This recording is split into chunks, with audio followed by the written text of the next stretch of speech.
So hello everyone, welcome to the new video of this Sunday.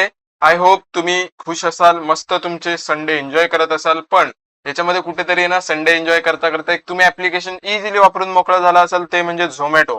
आता या झोमॅटो मध्ये जेव्हा जेव्हा आपण जातो इझिली आपण बघतो कुठेतरी 100 रुपये ऑफ, 150 रुपीज ऑफ असे डिस्काउंट्स मिळत असतात. पण तुम्हाला असं खरंच वाटतं का, हा झोमॅटो इतके ऑफर देऊन सुद्धा किंवा इतके ऍडव्हर्टायझिंग करून सुद्धा तुम्हाला प्रॉफिट किंवा मी बोलू शकतो की प्रॉफिट मध्ये दिसतोय, आपण बोलू शकतो किंवा चांगल्या पोझिशन मध्ये, असं तुम्हाला वाटतं? तर मी बोलेन हो.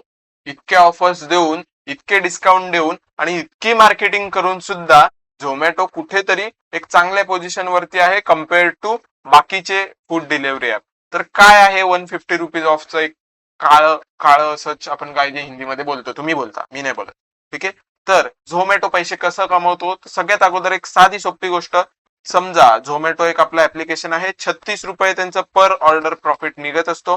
58% फूड डिलिव्हरी मार्केट शेअर त्यांच्याकडे आहे आणि 17,820 कोटीचा कॅश बॅलन्स डिसेंबर 26 पर्यंत त्यांच्याकडे होता Q3 मध्ये.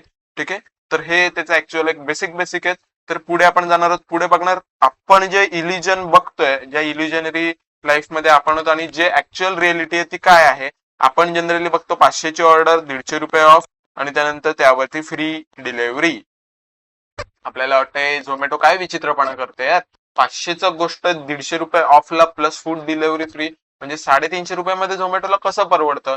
पण प्रत्येक वेळेला परवडतं. कसं परवडतं? तर हे सगळ्या कॉस्ट आहेत ना, बेअर कोण करतं? तर सगळ्यात पहिल्यांदा रेस्टॉरंट, त्यानंतर झोमॅटो स्वतः, मग पेमेंट गेटवे कुठेतरी, आणि मग मोठ्या ऑर्डरवाले कस्टमर जे 2-3 हजाराच्या ऑर्डर करतात त्यांच्या प्रॉफिट मार्जिन मधून तुमच्या ऑर्डर्सचा जो डिस्काउंट आहे तो ऍडजस्ट केला जातो. त्यानंतर मी बोलेल की फ्री डिलिव्हरी आहे ना, लॉस नाहीये.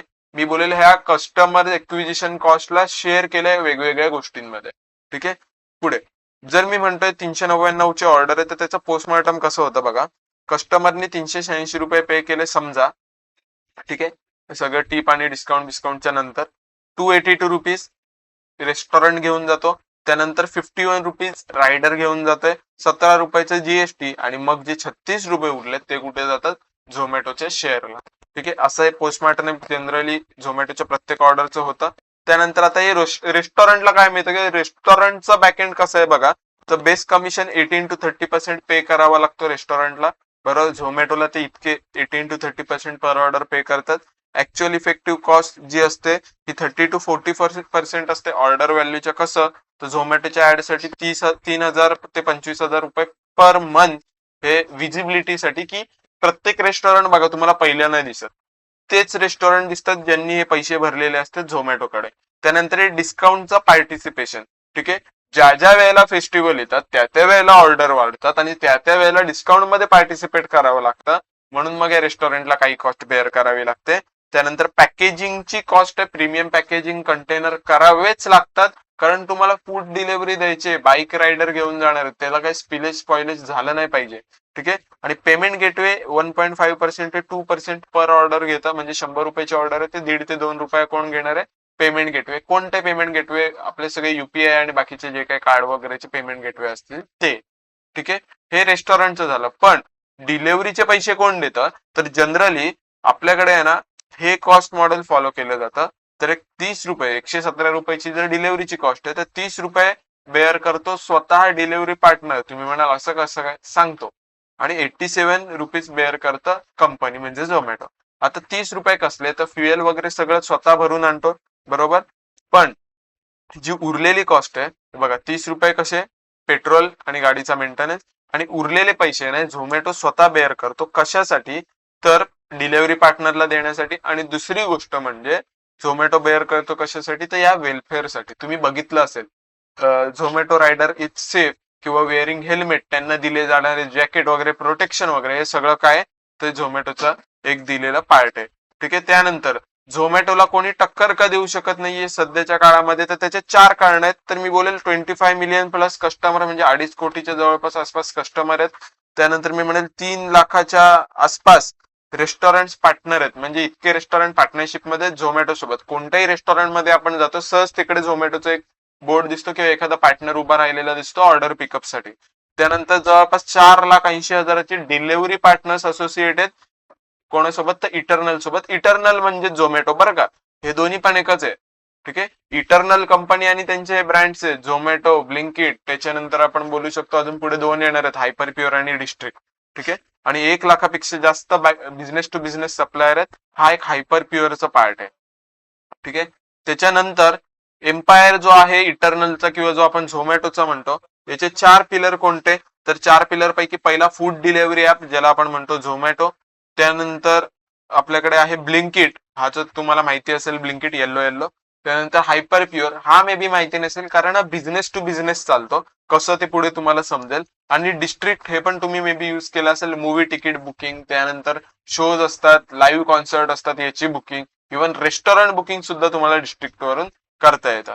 ठीक आहे, तर याच्यावरून ओव्हरऑल बिझनेस मॉडेल किंवा रेव्हेन्यू मॉडेल चालत असतो आपल्या झोमॅटोचा.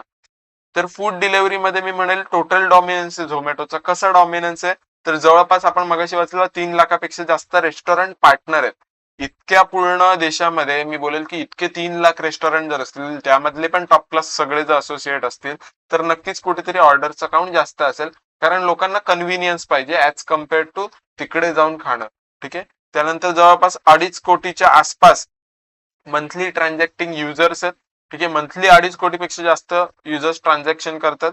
आणि म्हणून Q1 फायनान्शियल इयर 25 मध्ये मी म्हणेल 9,264 कोटीचा कुठेतरी झोमॅटोचा जीओव्ही आहे. ठीक आहे, त्याच्यानंतर मी म्हणेल की स्विगीचा कुठेतरी 6,808 कोटीचा आहे. ठीक आहे, 3,000 कोटीचा जवळपास 2-2.5 हजार कोटीचा जवळपास एक फरक आहे.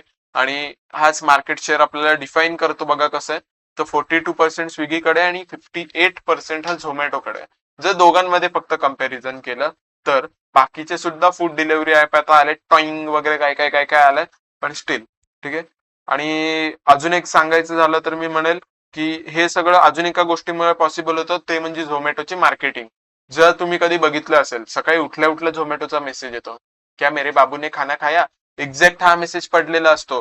तुमची गर्लफ्रेंड, तुमची बायको जितक्या वेळेला तुम्हाला मेसेज नाही करणार त्याच्यापेक्षा जास्त नोटिफिकेशन झोमॅटो टाकतो. हे कुठेतरी एक आहे ना प्लस पॉइंट राहतो की ते सारखं स्वतःहून कस्टमर पर्यंत पोहोचतंय. आता ब्लिंकिट मध्ये एक ग्रोथ इंजिन आहे नवीन मी बोलू शकतो झोमॅटोसाठी ब्लिंकिट. ठीक आहे, आता ब्लिंकिट, झेप्टो आणि इन्स्टामार्टला आपण जर म्हणजे स्विगी इन्स्टामार्टला जर कम्पेअर केलं तर 48%चा जवळपास मार्केट शेअर आहे ब्लिंकिटचा. 37 करोडचा प्रॉफिट आहे आणि 2,243 स्टोअर्स आहेत त्यांचे की जिकडून आपल्याला डिलिव्हरी होते.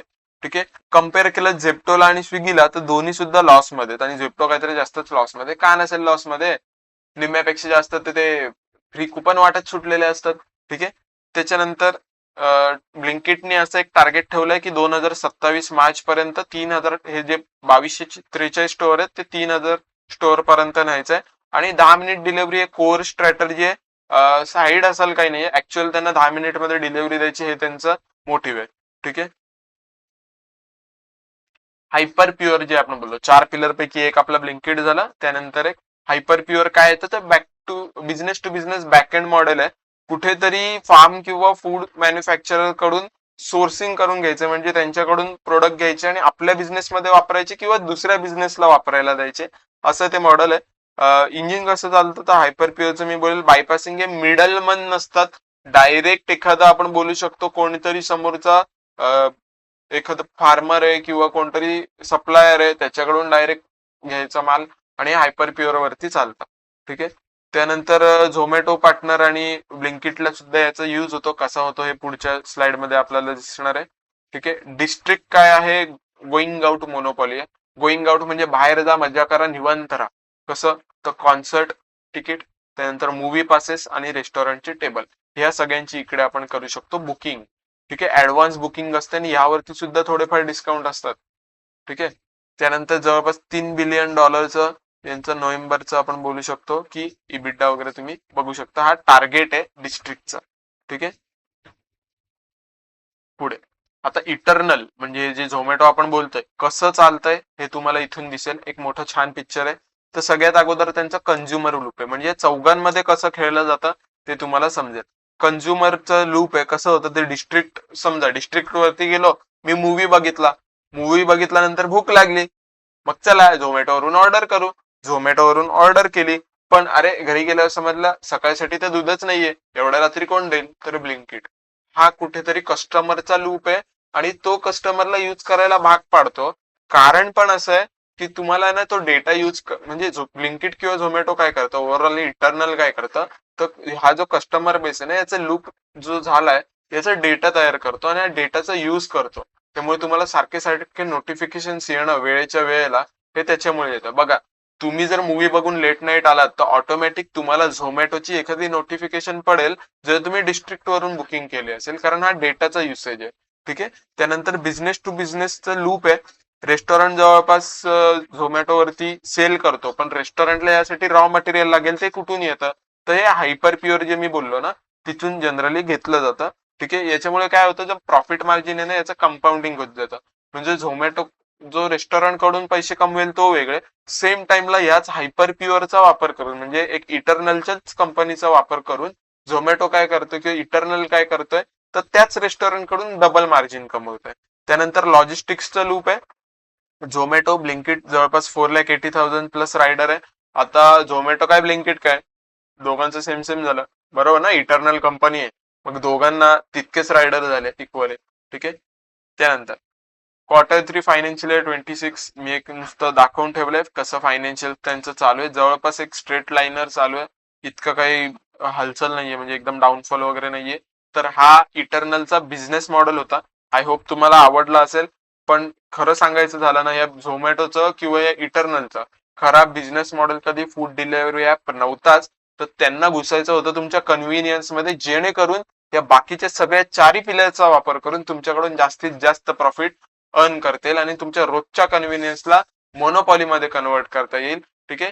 तर आय होप तुम्हाला व्हिडिओ आवडला असेल. जर व्हिडिओ आवडला असेल तर लाईक करा, कमेंटमध्ये सांगा, आणि दुसरी गोष्ट म्हणजे शेअर करा मॅक्सिमम लोकांना. आणि सबस्क्राईब नाही करत यार तर ते कंपल्सरी आहे, प्लीज सबस्क्राईब करा आणि शेअर करा तुमच्या जास्तीत जास्त मित्रांना. भेटूया नेक्स्ट व्हिडिओमध्ये. तोपर्यंत stay happy, stay healthy, good bye.